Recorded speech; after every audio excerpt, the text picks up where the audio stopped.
Hello good afternoon guys, welcome back to my channel मीठी बोली doctor. आज हम एक अमेजिंग सी रेमेडी, एक्सीलेंट मेडिसिन है ग्रीफ के लिए। जो पर्सन बहुत ज़्यादा मूड स्विंग्स वगैरह होते हैं, डिस्कस करने वाले इग्नेशिया अमारा। बहुत इंपॉर्टेंट रेमेडी है क्लिनिकल पर्पज से भी और एग्जाम पॉइंट ऑफ व्यू से भी। ठीक है, क्या होता है कि इग्नेशिया जो पेशेंट है वो कब बनता है, जब वो बहुत टाइम से, एक लॉन्ग ड्यूरेशन से ग्रीफ, क्या होता है, अपने दुख में इतना डूब जाता है इंसान कि उसके बाद वो जो पर्सनैलिटी उसकी क्या बन जाती है, इग्नेशिया बन जाती है। बाय बर्थ कोई पर्सन इग्नेशिया नहीं होता है। समझते हैं कैसे। सबसे पहले पढ़ते हैं introduction. This plant belong to the Loganiaceae family which also includes nux vomica. क्योंकि जब हमने नक्स पढ़ा था अभी लास्ट लेक्चर, तो उसमें कॉमन नेम क्या था उसका, पॉइजन नट, एंड फैमिली उसकी क्या थी, लोगेनियसी। तो इग्नेशिया अमारा भी सेम फैमिली से ही बिलोंग करता है।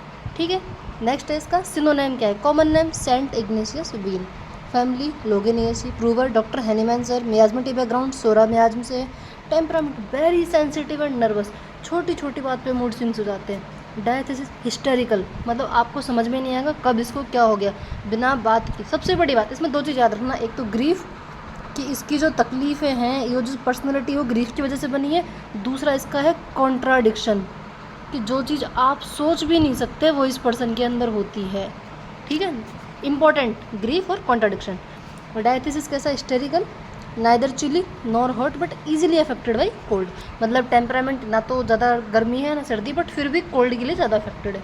मेंटल पिक्चर देखते हैं, साइलेंट ग्रीफ, मतलब ना तोड़ फोड़ कुछ नहीं, suppressed. Patient tends to weep in private, अकेले में रोना पसंद है, किसी के सामने नहीं। अवॉइडिंग आउटवर्ड एक्सप्रेशन ऑफ सोरो, किसी को दुख अपना बताना पसंद नहीं। जैसे देखो ये पर्सन है, क्या है इसको, अकेले रहना, किसी के सामने रोना पसंद नहीं है।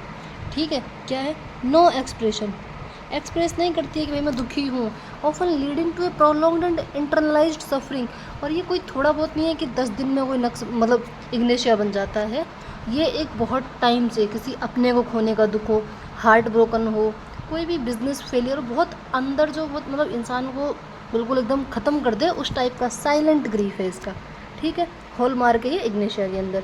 सप्रेस्ड इमोशंस क्या होता है, एक characteristics is the suppression of emotions specially anger और सोरो। लेकिन इंपॉर्टेंट क्या है इसका, दुख, ग्रीफ। ठीक है, एंगर भी है बट ग्रीफ ज़्यादा है, which can lead to various physical and mental symptoms. This emotional depression is a central to the Ignatia state. इसका जो हॉलमार्क फीचर है, जो कैरेक्टरिस्टिक फीचर है, वो क्या है, suppressed of emotion, suppressed of grief. ठीक है, और ग्रीफ भी कैसा है, बहुत लंबे टाइम से चलता होता है। पैराडॉक्सियल कॉन्ट्राडिक्शन है इस पेशेंट का। Ignatia patient frequently present with contradictory symptoms, for instance sore throat, better wise swelling, solids. क्या होता है कि गले में लम्स जैसा फील होता है, लेकिन कुछ भी लिक्विड खाती है तो दिक्कत हो जाएगा, लेकिन सॉलिड अगर कुछ निकल रही है तो आराम मिलता है। अब बताओ बिल्कुल कॉन्ट्राडिक्शन है या नहीं। Empty feeling in the stomach not relieved by eating, जब पेट खाली रहता है तो दिक्कत होती है, लेकिन खाना खाने के बाद में कोई आराम नहीं मिल रहा है उसको। This paradoxical nature is strong guiding symptoms of Ignatia अमारा। और ये सिर्फ स्टमक में या थ्रोट में नहीं है, इसका हर कंडीशन में क्या चलेगा, पैराडॉक्सियल। पैराडॉक्सियल का मतलब क्या होता है, जैसे एक नॉर्मली कि जो नेचुरल जो चीज़ है उसके अपोजिट चलना। जैसे हम जब पैथोलॉजी में पढ़ते हैं तो थ्रोम्बस में पढ़ते हैं कि पैराडॉक्सियल, कि उसको ब्लड के फ्लो में जाना चाहिए, बट ब्लड के फ्लो से अपोजिट जाता है। ठीक है, तो आई होप कि तुम्हें समझ में आया होगा कि पैराडॉक्सियल का मतलब क्या होता है। नेक्स्ट, नेस जो साइंटिस्ट है उन्होंने कहा है कि Nash calls Ignatia a remedy of paradoxicality, head better lying on painful side. जैसे क्या हुआ, उसको जो हेड में जो दर्द होता है, सिर दर्द, हेडिक कैसा होता है, इसको ऐसा लगता है जैसे कोई स्क्रू उसके अंदर जा रहा है। तो जिस साइड में उसको पेन है, अगर वो उसी साइड पे लेटती है तो क्या मिलता है, उसे आराम मिलता है। ठीक है, goneness not better by eating, अगर खाली है, पेट खाली है, स्टमक एम्प्टी है, तो खाना खाने के बाद में रिलीफ नहीं मिल रहा है। Sore throat better by swelling, कौन सा स्वेलिंग, सॉलिड, लिक्विड से आराम। Thirst during chill, face red during chill, etcetera relieved by profuse watery urination. और इसको आराम कब मिलता है, कंडीशन क्या है कि जब वो बहुत ज़्यादा अगर उसका वाटर यूरिनेशन होता है तो उस कंडीशन में उसको क्या मिलता है, आराम मिलता है। तो मेंटल पिक्चर में हमें 3 चीज़ याद रखनी है, ग्रीफ, हिस्टेरिकल पर्सन है, सप्रेस्ड ऑफ इमोशंस है, और पैराडॉक्सिकल है। ग्रेट कॉन्ट्राडिक्शन रेमेडी है। ठीक है, कैरेक्टरिस्टिक मेंटल सिम्टम्स पढ़ते हैं। Patient is absent minded, sad, morose, बहुत दुखी है, मूडी, साइलेंट, चुपचाप, एंड हैज फिक्स्ड आइडियाज़। अब बेचारा क्या करेगा, इतना ज़्यादा दुखी इंसान है, उसको इतना टाइम हो गया कि वो अपने दुख से अब उभर ही नहीं पा रही है, उसको आदत हो गई कि मुझे ऐसे ही रहना है। Desire to be alone, weeps inwardly, अकेले में रोती है। फुल ऑफ सप्रेस्ड ग्रीफ, बहुत दिनों से जो दुख है वो दबा हुआ है। Characteristic states of mind is changeable mood, एकदम से हंसती है एकदम से रोती है। स्लाइट ब्लेम और contradiction excites him to anger, क्या होता है थोड़ा सा भी अगर आपने थोड़ी छोटी सी भी बात का उस पर ब्लेम लगा दिया तो तुरंत गुस्सा आ जाएगा। And this makes him angry with himself. Patient is good नेचर्ड when well, अच्छी है अगर वो सही तरीके से है, मतलब ठीक है, उसको कोई तकलीफ नहीं है, कोई उसको कॉन्ट्रडिक्ट नहीं कर रहा है, तो बहुत अच्छा नेचर है। But easily offended by the slightest disturbance, लेकिन आपने थोड़े भी कीड़े कर दिए ना तो बस परेशान है। Anger followed by quite brief और सोरो, मतलब बहुत टाइम का दुख है उसका। All complaints and troubles are aggravated by consolation, CPI की तरह भैया कॉन्सोलेशन नहीं पसंद है, अकेले में रहना है, अकेले में रोना है। पल्सिटिला नहीं है कि सबका बस अटेंशन चाहिए। 12 सम झगड़ालू, inconstant, impatient, irresolute, restless. Ignatia आई, जितने भी आई से वर्ड आते हैं सब लिख देना, irritable, inconstant, impatient, irresolute, restless and very timid. Contradiction remedy, for example pain in ears better by music, देखो कानों में दर्द हो रहा है तो म्यूजिक से उसको आराम मिल रहा है। Piles better by walking, piles की कंडीशन में चलने से आराम मिल रहा है। Empty feeling in stomach not relieved by eating, अगर ये सिम्टम्स बार बार आ रहे हैं तो आपको इनको क्या करना है, या तो अपनी कॉपी में नोट डाउन कर लो क्योंकि ये PQRS है। पैक्यूलरिटी है, पैक्यूलरिटी को बार बार मतलब हाईलाइट किया जा रहा है ताकि आपको ये चीज़ें याद रहे कि इग्निशिया जब भी एग्जाम में आएगी आपको ये लिख के ही आना है, क्वेश्चन चाहे कुछ भी पूछे हो, ठीक है। Spasmodic, laughter from grief, thirst and red face during chill, no thirst in fever. देखो जैसे ये पिक्चर दिखाई है अपन ने Ignatia. I grave, I contradict, I hysteria, मतलब खुद आई मतलब irritable, impulsive, inconsistent, contradictive symptoms, over sensitive. Grief है silent sorrow, acute remedy for grief, disappointment in love, loss of loved one. Nervous system over sensitivity है, twisting, jerks है, spasm है, hysteria है। PQRS of Ignatia क्या है, globus hysteria, silent grief, contradiction, spasm, changeable mood, over sensitive. तो बार बार अगर इन words को बोला जा रहा है तो उस पर थोड़ा सा फोकस करें। फिजिकल जनरल्स में क्या है, हाइपर सेंसिटिवनेस है, extremely hyper sensitive to all external impression such as noise, touch, odour, like nux, nux का भी यही था, ठीक है। सेंसेशन ऑफ ए बॉल और lump in the throat that can not be swallowed, often appearing with emotional upset. Spasmodic symptom है, frequent spasm आ जाते हैं, ट्विस्टिंग और convulsions in various parts of body, particularly eyelids और facial muscles, ये भी नक्स में भी था, ठीक है। कॉन्शियस स्टेट में अगर आता है, अनकॉन्शियस में आता है तो वो हाइसाइमस भी है। Headache often described as if a nail is drive through the head, especially worse from coffee और तबको, ये तो नक्स का भी है कि उसको भी कॉफ़ी और तबको से दिक्कत होती है। क्या होता है इसको, जैसे कोई मेरे सर में नेल ऐसे कोई प्रिक कर रहा है। एक्सेग्रेटेड रिएक्शंस क्या, over sensitive to pain, touch और strong smells, often leading to involuntary sighing और यॉर्निंग। चेंजेबल सिम्टम्स क्या है, symptoms appear and disappear suddenly, क्या होता है सडननेस। इग्नेशिया अमारा में आपको सडननेस भी लिख के आना है, बहुत जल्दी, mood swings, mood changing, shift from one part of body to another. अब इसकी बॉडी में भी यही है कि एक बार यहाँ दिक्कत होती है, बताती है इस साइड दर्द हो रहा था, अब इस साइड दर्द हो रहा है, मतलब उसका जो सिम्टम्स है वो कभी यहाँ से यहाँ शिफ्ट होता रहता है, ठीक है। एंड अनस्टेबल इमोशनल स्टेट, अब वो तो दिख ही रहा है हमें। PQRS क्या है सर इसका, sore throat with a lump sensation that is better by swelling solids and worse by swelling liquids. First में ही बता दिया था, फर्स्ट स्लाइड के अंदर ही, कि सॉलिड अगर वो स्वेलो करती है, निगलती है, तो लंप्स में उसको आराम मिलेगा, लेकिन अगर लिक्विड ले रही है तो तकलीफ बढ़ रही है। तो स्पेशली समझ में आ गया कि क्या है, पैराडॉक्सिकल PQRS सिम्टम है इग्नेशिया का। Paradoxical cough, the more one cough the more the irritation increases, yet the cough is dry and spasmodic. Cough कैसा है उसका, ड्राई है, स्पेस्मोडिक है, जितना ज़्यादा वो खांसती है उसको उतनी ज़्यादा इरिटेशन बढ़ती जाती है। लोगों को खांसने के बाद में आराम मिलता है लेकिन इसे बढ़ रहा है। Empty hollow feeling in the stomach not relieved by eating, often accompanied by deep sighing. क्या होता है कि जो खाली खाली जो पेट में फील हो रहा है, ऑल गॉन सेंसेशन, खाना खाने के बाद भी उसमें आराम नहीं मिलता है। Frequently yawning and sighing even when not tired as a result of suppressed emotions, बार बार ऐसे उबासियाँ वगैरह उसको आती रहती है, आहें बढ़ती रहती है, क्योंकि थकान की वजह से नहीं होता है ऐसा, नॉर्मली उसके इमोशंस जो सप्रेस हैं उसकी वजह से हो रहा है। Complaints after grief, disappointment in love, fright, especially if the patient acts contradictory to expectations. कोई उसने एक्सपेक्टेशन की, उस वक्त कोई सामने वाला उसको पूरी नहीं कर रहा है, या कोई उससे एक्सपेक्टेशन कर रहा है जिसको पूरी नहीं कर पा रही, दोनों कंडीशन में इग्नेशिया है।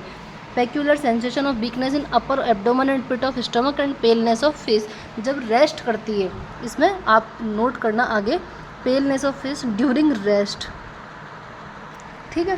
Painless contraction of the anus, Ignatia bears the same relation to the disease of human that nux to sanguine bilious man, कि बिल्कुल इग्नेशिया एक फीमेल के केस में बिल्कुल इसको अपन बोलते हैं कि मैस्क्यूलाइन नक्स है, वैसे ही फेमिनाइन रेमेडी वो है इग्नेशिया है। मोडालिटीज़ में अगर हम आते हैं, बेटर होता है इसको वार्मथ से, स्पेशली लोकल से, चेंजिंग पोजीशन से, प्रोफ्यूज यूरिनेशन से है, और अकेले में रोने से, क्योंकि उसका गुस्सा बाहर निकल जाता है। वर्ड्स किससे जाता है? ग्रीफ से, vexation, fright, disappointment, coffee, tobacco, alcohol, consolation, open air, strong odours. तो वही देखो उसमें बताया गया है कि यहाँ पे बेचारी तकलीफ कैसा फेस बन गया है, बिल्कुल दुखी दुखी सा। ग्रीफ है, मेंटल शॉक है, सप्रेस्ड इमोशंस है, कॉन्ट्राडिक्शन है, consolation, sympathy, morning on awaking, coffee, tobacco, cold air, open air, strong, सबसे इसको दिक्कत है। ड्यूरिंग रेस्ट भी दिक्कत है उसको। आराम किससे मिल रहा है? डिस्ट्रक्शन। अब देखो जिस आदमी को दुख है, मतलब उसको पता है कि हमारी जो जो पेशेंट है उसकी पर्सनैलिटी इग्नेशिया किससे बनी? ग्रीफ से। अगर वो यहाँ से डिस्ट्रैक्ट हो जाती है, अपने जो इमोशंस है करंट के, उनसे वो डिस्ट्रैक्ट होगी, तो उसे थोड़ी बहुत देर के लिए तो आराम मिलेगा ना एटलीस्ट। वाइल ईटिंग और स्वेलिंग सॉलिड फूड। वार्मथ से आराम है। Lying on the affected side, बोला था ना कि जिस साइड दर्द होता है उसी साइड लेटने से उसको आराम मिलता है। क्लिनिकल एप्लीकेशन ऑफ इग्नेशिया हमारा ये थोड़ा सा एक पॉइंट ऑफ व्यू है, नया ऐड किया है हमने, एक बार चेक कीजिए। ग्रीफ एंड लॉस के लिए है, न्यूरल्जिया एंड हेडिक के लिए है, नेल लाइक सेंसेशन, ये इसका PQRS फीचर है, आपको याद रखना है, बार बार हाईलाइट किया मैंने 3 से 4 बार इसके अंदर, ठीक है। Grief, loss, hysteria, insomnia. नींद किस वजह से नहीं आती है इसको? ड्यू टू ग्रीफ और वरी, चिंता की वजह से नींद नहीं आती है, ठीक है। Sleepless, emotional disturbance. जबकि नक्स में क्या होता है कि 3 बजे आफ्टर मिडनाइट उसकी आँख खुलती है, और उसके बाद वो पूरे दिन में ड्राउजी फील करता है, क्योंकि मॉर्निंग में फिर वो लेट उठता है, ठीक है। बट इसके साथ में क्या है? चिंता, ग्रीफ, दुख, उसकी वजह से उसको नींद नहीं आती है, और ड्रीम्स आते रहते हैं उन्हीं चीज़ों से रिलेटेड। रिलेशनशिप क्या है इसका? एंटीडोट है इसकी, एक तो पल्सेटिला। पल्सेटिला इसको एंटीडोट करती है कॉफ़ी, चैमोमिला। कॉम्प्लीमेंट्री मेडिसिन है नेट्रम न्यूरो लाइकोपोडियम। कंपेरिजन किससे कर सकते हैं? नक्स से कर सकते हैं, पल्स से कर सकते हैं, लकेसिस से कर सकते हैं। Often follows Ignatia well, especially for chronic grief और deeper seated emotional issues. Use to counteract the effect of Ignatia. Nux vomica for irritability, मतलब उसका कंपेरिजन हम कर सकते हैं। Pulsatilla for gentle weeping disposition, क्योंकि उसको भी रोने की होता है, बट इसका में डिफरेंस है। पल्स अपने सामने वालों के सामने रो सकती है, लेकिन इसको अकेले में रोना है इग्नेशिया, ठीक है। जेलसी किससे है? वो आप लकेसिस से इसको कंपेयर कर सकते हो। नेक्स्ट देखो एक स्लाइड है, बहुत जल्दी, अगर हमें सिर्फ नाम से मेडिसिन याद करनी है, कोई ज़्यादा आपको दिमाग लगाने की ज़रूरत ही नहीं है। देखो ये बिल्कुल आपको दिख रहा है, severe headache as if a nail was driven out through out the side. इस लग रहा है ये नेल उसके सर के अंदर जा रहा है। फेस देखो एक बार इसका, कितनी दुखी दुखी सी लग रही है बेचारी, ठीक है। इग्नेशिया इरिटेबल है, highly sensitive, hysterical, grief, great contradiction, laugh, cry. Nervous spasm आते हैं, नर्वस सिस्टम रेमेडी है। एलिमेंट्स फ्रॉम एंगर है, anxiety, affection, loss, throat sensation, indifferent mood, insomnia. And इसको एग्जाम में कैसे लिखोगे? सबसे पहले देखो इंट्रोडक्शन डाल दिया, source, family, overview, remedy, sphere of action. अब स्फीयर ऑफ एक्शन तो आप लिख सकते हो कहाँ कहाँ पे म्यूकस मेम्ब्रेन पे एक्ट कर रही है, GIT पे भी एक्ट कर रही है ये, ठीक है। इसके अलावा आपके ब्रेन पे एक्ट कर रही है, CNS पे, नर्वस सिस्टम पे एक्ट कर रही है। मेंटल पिक्चर लिखोगे, फिजिकल जनरल्स, PQRS सिम्टम्स लिखोगे, modalities, then clinical application, then conclusions. अब देखो इसको हमें याद अगर करना है एक बार रेमेडी को, तो एक बार ये स्लाइड हम लेते हैं, ये थोड़ी सा खाली लग रही है स्लाइड, ठीक है। इस पे आ जाते हैं, हाँ यहाँ ठीक है, समझते हैं क्या पढ़ा। इग्नेशिया,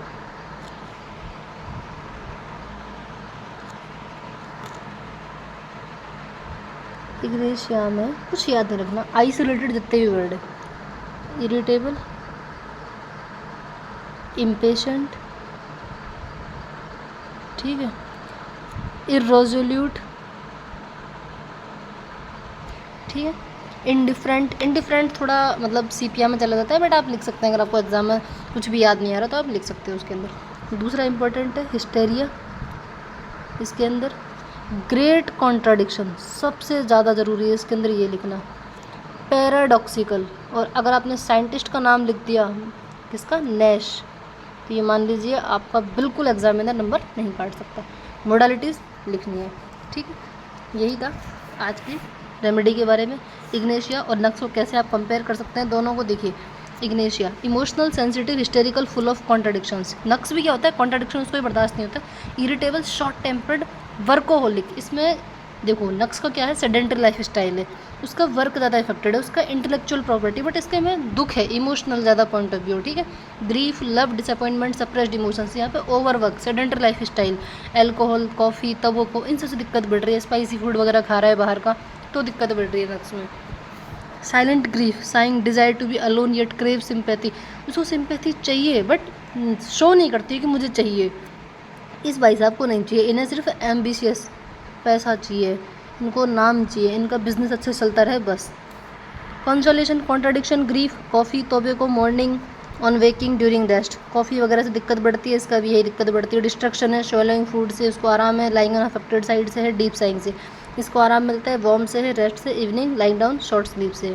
स्लीपलेस फ्रॉम ग्रीफ, ये क्या होता है, सो ही नहीं पाता है 3 बजे के बाद में, फिर इसलिए पूरे दिन अनरिफ्रेश फील करता है। स्पोस्मेटिक कॉन्स्टिपेशन होता है, बट इसमें क्या होता है, इनफेक्चुअल अर्जिंग विथ ग्रीफ के साथ होती है, अगर उसका ग्रीफ नहीं है तो वो नॉर्मल है, बट इसमें क्या होता है, एनी टाइम होती है, उसको लगता है कि मेरा अभी सेटिस्फाइड नहीं हुआ है। From grief, mental shock with pressing pain as if nail is driven into head, पर इसमें क्या होता है, इरिटेबल होता है उसका दर्द, किसका, नक्स वाली का। तो ये था आज का लेक्चर, कैसा लगा बताइएगा। पर एलन की को पूरा इसके अंदर समराइज़ कर दिया है, एग्जाम में कैसे लिखना है वो पॉइंट ऑफ व्यू आपको बताया। चैनल को प्लीज़ सब्सक्राइब करें एंड अपने दोस्तों के साथ में शेयर ज़रूर करें।